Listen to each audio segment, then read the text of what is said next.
The climate change data and our attitude has apparently created several self-declared futurists proposing the idea of colonizing other planets. And their scientific hobnobbing has been going on for some decades now. But that's not what we are going to talk about. Who doesn't love science fiction? To talk about aliens, black holes and all such crazy space stuff igniting the curious child inside us. We all do, right? And of course, we are also intrigued about do aliens exist? And if they do, are they going to look like what we see in the movies? And we are specifically talking about Martians. Not those cranky killer ones, but the ones that you are seeing on the screen right now. Just like us, this Martian friend of ours have 4 limbs, 2 eyes, a head, and they stand erect too. But how scientific are these imaginations? Or in other words, will we start looking like this? I mean, will this be the way we evolve into after spending several generations on Mars? Well, the explanation will begin by understanding the effect of Mars gravity on our body. We all know that gravity of Mars is roughly 1/3 of Earth's gravity.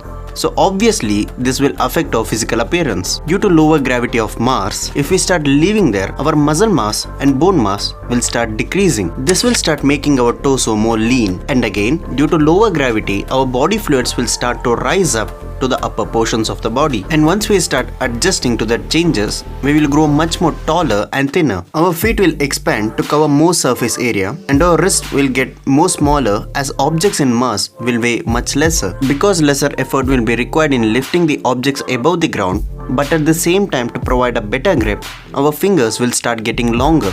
Due to lower atmospheric pressure, our fingertips may bulge and our organs which work on pressure gradient like heart and lungs might get smaller in size. And once again, due to lower atmospheric pressure, our nose may become flatter with only the nostrils and our ears will become partially covered. And because our body fluids will be rising up, our skulls may get larger. As Mars receives lesser intensity of sunlight than Earth, our eyes may get bigger with also our pupils getting more dilated. Due to different kind of sunlight on Mars, our skin also might change its color. Who knows, we may find some rare metals on Mars which may help us to create some exceptional technology. As carbon might not be as prevalent as on Earth, our fuels may become more metal ion based than the hydrocarbon based ones. And yes, we will have plasma guns than those bullet ones, because making gunpowder won't be a great idea on Mars as it's mostly carbon. Even though recent findings have found methane content in Mars atmosphere, it may take thousands of years before becoming fossil fuels, or maybe even less as Mars crust is much thicker than Earth's. Mars crust is also made up of elements like silicon, potassium, iron, aluminium, etc. So silicon based gadgets and technology might be in action. Even though there exists a lot of similarities between Earth and Mars, there are more differences among them. So colonizing Mars definitely won't be a piece of cake. It may take several centuries or maybe even millennials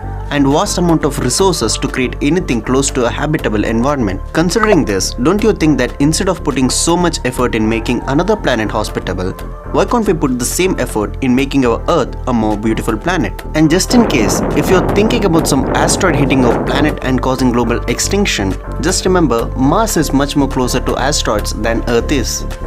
Hope you enjoyed this video. Take care of yourself until we come up with some more minutes of science.